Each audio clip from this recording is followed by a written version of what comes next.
Pedro Lopez, popularly known as the Monster of the Andes, is a Colombian serial killer who was convicted for the murders of at least 110 people and was sentenced in 1980.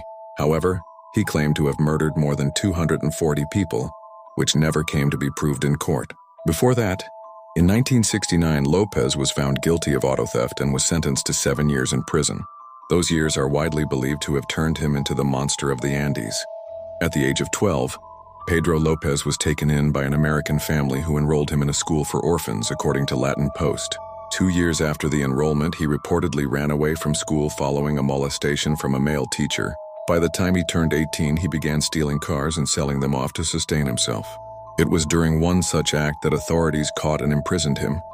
During his time in prison, Pedro Lopez was allegedly raped multiple times by his 3 inmates, whom he killed later on. However, authorities saw this as an act of self-defense and only extended his sentence by 2 years, according to The Sun. In 1978, when Lopez was released, he began killing young women between the ages of 8 and 12 across Ecuador, Colombia, and Peru. In 1979, Pedro Lopez was arrested after a flash flood revealed 4 of his victims. Moreover, he reportedly attempted to abduct a 12-year-old girl when a group of women, including her mother, resisted and started beating him up. After his conviction, he was sentenced to 16 years in prison in Colombia. Following this, he was released from prison in 1994 for good behavior. The next year, he was tried again for murder and was declared unfit to stand trial.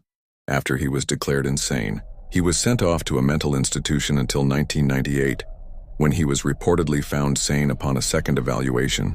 The same year, authorities offered him a bail of just $50, an amount that he managed to pay almost immediately.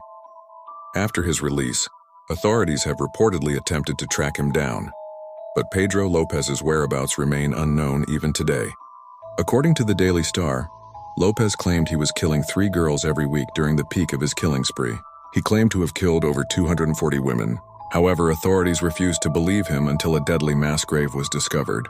According to History Daily, a local Peruvian tribe discovered the crimes of Pedro Lopez and ordered immediate execution.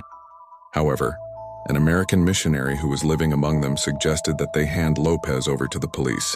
The elders of the tribe were reluctant.